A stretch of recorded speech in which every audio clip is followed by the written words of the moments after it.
France کی حکومت کو مجبور کیا کہ اس نے اپنا بیانیہ تبدیل کیا، اس لیے کہ وہ تو نہیں چاہتے تھے کہ فرانس میں کوئی ایک جلسہ بھی ان کے حق میں ہو، لیکن سوشل میڈیا کی طاقت نے ان حکمرانوں کو اپنے بیانیہ تبدیل کرنے پر مجبور کیا۔ آج بھی اور عوام کیا کر سکتے؟ کراچی میں ملین مارچ، کوئٹہ میں مارچ، پشاور میں بہت بڑا مارچ، اسلام آباد میں، لاہور میں، استنبول میں، یہ عوام کا کام ہے، لیکن اس سے آگے بڑھ کر اقدام کرنا، ایکشن لینا، فیصلہ کرنا،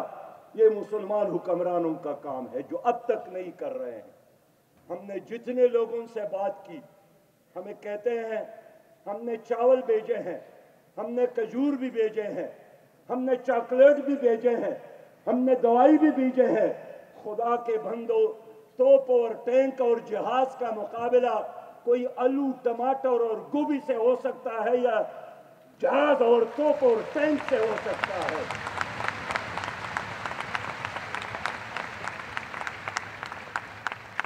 میرے بھائیوں، میں چاہتا ہوں کہ وقت کم لوں اور اپنے بزرگوں کو موقع دوں، لیکن اتنا ضرور کہنا چاہتا ہوں کہ گزشتہ عرصے میں ہم گئے تھے اسماعیل ہانیہ کے پاس، ہم استنبول بھی گئے، ہم تہران بھی گئے، تہران والوں سے بھی بات کی، استنبول والوں سے بھی بات کی، یہاں مل کر سفیروں سے بھی بات کی کہ آگے بڑھو اور غزہ کو بچا دو۔ اگر آپ یہ نہیں کر سکتے ہیں پھر ہمیں راستہ دو، ہم جانے کے لیے تیار ہیں۔ میری ساتھ پاکستان میں ہمارے ساتھ ایک ایسی قوم ہے، ابھی حضرت نے بھی 1 لاکھ کا اعلان کر دیا۔ آج جب ہم یہ بات کرتے ہیں افسانہ لگتے ہیں، لیکن اپنی آنکھوں سے ہم نے اس روس کو دیکھا جو یہی کہا کرتے تھے کہ ہمارے ریڈ آرمی جہاں داخل ہو گئی وہاں سے واپس نہیں جاتی، لیکن اس ریڈ آرمی کے لیے افغانستان قبرستان بنتے دیکھا ہم نے نیٹو کو دیکھا کہ پاکستان میں کوئی ایک افغانی کا سلام لینے کے لیے کوئی تیار نہیں تھا کہ امریکہ ناراض نہ ہو، لیکن ہم نے دیکھا اللہ تعالیٰ نے افغانستان میں بھی ان طالبان کو، ان فقیروں کو، ان عاجز لوگوں کو بڑی طاقت کے مقابلے میں کامیابی دی۔ وہی اللہ انشاءاللہ ہمیں وہ دن دکھائے گا کہ یہ غزہ کی گلی اور کوچے، یہ ارض مقدس، یہ انشاءاللہ صہیونیت کے لیے قبرستان بنے گا اور ہم دیکھیں گے۔ میرے دوستو، میں عرض یہ کرنا چاہتا ہوں کہ ہمیں کیا کرنا ہے۔ ایک ایجنڈا وہی ہے جو تقی عثمانی صاحب نے اعلان فرمایا، اس سے ہم 100% اتفاق رکھتے ہیں، اور آج بھی ہمارا یہ مطالبہ ہے کہ ایک وہ کام ہے کہ اسرائیل کو سپورٹ کرنے والے کمپنیوں کا اقتصادی بائیکاٹ ہو۔ میرے اسکول کے بچے یہ کام کر رہے ہیں، میرے کالج کے لڑکے یہ کام کر رہے ہیں، میرے دینی مدارس کے لوگ یہ کام کر رہے ہیں، عام نوجوان یہ کام کر رہا ہے، لیکن یہ کام تو ہماری حکومت کا ہے کہ ان تمام مصنوعات پر پابندی لگائے لے جو یا اسرائیلی ہے یا اسرائیل کو سپورٹ کرنے والے ہیں۔ ہم یہی چاہتے ہیں کہ چندوں سے چندہ دینا بہت ثواب کا کام ہے، لیکن ہم حکومتوں سے مطالبہ کرتے ہیں کہ ایک بین الاقوامی فلسطین فنڈ قائم کیا جائے۔ آج سے 5 دن قبل ایک اسلامی ملک نے فنڈ کا اعلان کیا، ماحولیات، دنیا کی ماحولیات بہتر بنانے کے لیے $30 ارب کا اعلان کیا، $30 ارب کا۔ تو اگر انوائرمنٹ کے لیے آپ $30 ارب کا اعلان کر سکتے ہیں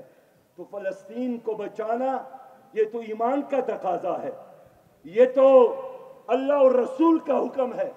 اللہ کا گھر محفوظ نہ ہو، ہمارے گھر کیسے محفوظ رہیں گے؟ امت کے بیٹیاں محفوظ نہ ہو، ہم بھی اس امت کا حصہ ہے، ہم کیسے محفوظ رہیں؟ اس لیے ایک بین الاقوامی فلسطین فنڈ قائم کیا جائے تاکہ اسماعیل ہانیہ جو حقیقی معنوں میں اس وقت کا ہیرو ہے ہمارا، یہاں کے ذرائع ابلاغ کوشش کرتے ہیں کہ ہماری نئی نسل کا تعلق ہالی ووڈ کے اداکاروں سے جوڑ جائے اور اس کو ہیرو بنایا جائے، لیکن میں کہتا ہوں ہمارا ہیرو آج کے ڈیٹ میں یہی اسماعیل ہانیہ ہے اور یہی ابو عبیدہ ہے۔ اس کو ہم سلام پیش کرتے ہیں، ان کو اس کام کے لیے چھوڑا جائے جو مورچہ ان کے حوالے ہیں، لیکن ان کی اخلاقی سپورٹ اور ان کی مالی سپورٹ، ان کی سیاسی سپورٹ کرنا یہ اس امت کی ذمہ داری ہے۔ 74 لاکھ اسلامی فوج ہے، 2.25 ارب امت ہے، 3.25 کروڑ مربع پر واقع عالمی اسلام ہے، 9 سمندروں پر ان کی حکومتیں قائم ہے، لیکن 2.25 ارب مسلمان ہوتے ہوئے 86 لاکھ اسرائیلیوں کا مقابلہ اگر ہم نہیں کر سکتے ہیں تو میں سمجھتا ہوں کہ یہ ہمارے ایمان کا سوال ہے، پھر عقیدے کا سوال ہے۔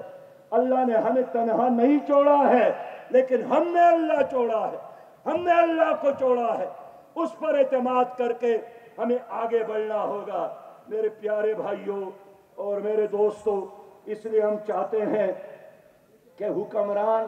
اپنا کام ادا کرے۔ علماء کرام دعائیں بھی کریں گے ان کے لیے، علماء کرام نصیحت بھی کریں گے ان کو، لیکن عوام کے دباؤ کے نتیجے میں کبھی بھی یہ حکمران سیدھا راستے پر نہیں چلیں گے۔ اس کو سیدھا راستے پر چلانے کے لیے بھی ایک عوامی تحریک کی ضرورت ہے۔ میرے بھائیوں، یہ جو آخری بات کہ 7 اکتوبر کو یوم الاقصی، 7 اکتوبر کو ہماری تاریخ کا یہ بہت بڑا واقعہ ہو گیا، اور 8 اکتوبر کو ہمارے ملک کے وزیر اعظم نے ٹویٹ کیا تھا 2 ریاستی نظام بنانے کا، اسرائیل اور فلسطین 2 ریاستیں قائم کرنے کا۔ میں پوچھنا چاہتا ہوں کہ نہ پارلیمنٹ نے کبھی یہ فیصلہ کیا، نہ کبھی کیبنٹ میں یہ فیصلہ ہوا، یہ نظریہ کہاں سے درآمد کیا گیا؟ یہ تو فلسطینیوں سے ہم نے بات کی، انہوں نے کہا کہ یہ ہمارا نظریہ بھی نہیں ہے، میرا وطن ہے، میرا فلسطین ہے، اسرائیل کو وہاں جانا پڑے گا جہاں سے اسرائیل آئے ہیں۔ یہ روس سے آئے ہیں ادھر جائے، کینیڈا سے آئے ہیں ادھر جائے، امریکہ سے آئے ہیں ادھر جائے، برطانیہ سے آئے ہیں ادھر جائے۔ یہ کیسا ممکن ہے کہ ساری دنیا کے شیطانوں نے مل کر اسرائیل کو آباد کیا، ہماری زمینوں پر قبضہ کیا، اور اب دنیا نصیحت کر رہی ہے کہ خیر ہے وہ بہت بدماش ہے، لہذا بدماشی کو بھی تسلیم کرو اور 2 ریاستی حل کو۔ اس لیے ہم اس نظریے کے حامی ہیں جو فلسطینیوں کا ہے، جو قاضی اعظم کا ہے، جو علامہ اقبال کا ہے، اور میں حنیف جلندری صاحب کے اس پروگرام سے اتفاق رکھتا ہوں کہ انشاءاللہ گلی گلی کچھے کوچے میں ہم نے اہل غزہ کا، فلسطین کا یہ پیغام پہنچانا ہے۔ آخری 1 منٹ آپ کو لوں گا کہ صبح جب ہم نے اخبارات پڑھے تو ہماری شرمندگی کے انتہا، ہماری بدبختی کے انتہا، ہماری ذلت اور رسوائی کے انتہا کہ ڈاکٹر عافیہ کے وکیل اس نے سٹیٹمنٹ دیا اور ٹی وی کو انٹرویو دیا کہ مجھے عافیہ نے بتایا ہے، جن کا انہوں نے باقاعدہ رپورٹ جمع کی ہے کہ ان کے ساتھ جیل میں اس پر جنسی تشدد ہوا ہے اور کئی بار ہوا ہے، اور اس نے یہ اعتراف کیا کہ اس مسئلے کے بارے میں حکومت پاکستان آگاہ بھی ہے۔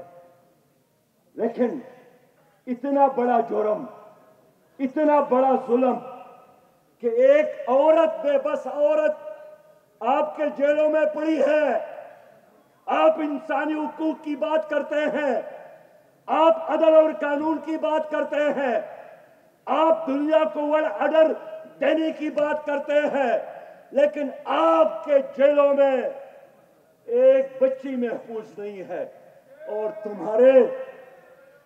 تمہارے یہودیوں کو ہمارے فلسطینی بھائیوں نے گرفتار کیا تو جب 85 سالہ عورت کو اور 45 سالہ عورت کو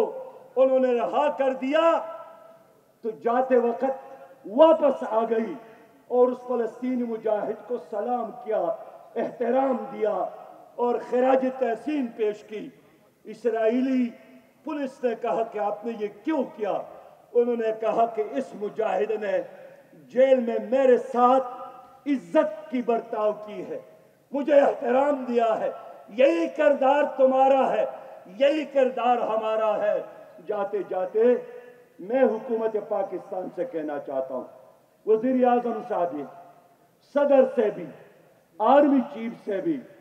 کہ خدا کے لیے کل آپ سب نے حضور کی خدمت میں حاضر ہونا ہے تو ڈاکٹر عافیہ کے رہائی کے لیے اپنی تمام تر صلاحیتوں کو استعمال کرے، اس لیے کہ ان کے ہاتھ قیامت میں ہمارے گریبان میں ہوں گے۔ بس لوگوں، نہ منہ چھپا کر جیے، نہ سر جھکا کر جیے، ستمگروں کی نظر سے نظر جھکا کر جیے، نظر ملا کر جیے۔ اگر ایک رات کم جیے تو کم ہی صحیح، یہی کافی ہے کہ ہم مشعل جلا کر جیے۔ السلام علیکم ورحمۃ اللہ۔ محوی خطاب تھے جناب سراج الحق صاحب، جو آپ کے خون کو گرما رہے تھے۔ اس کے بعد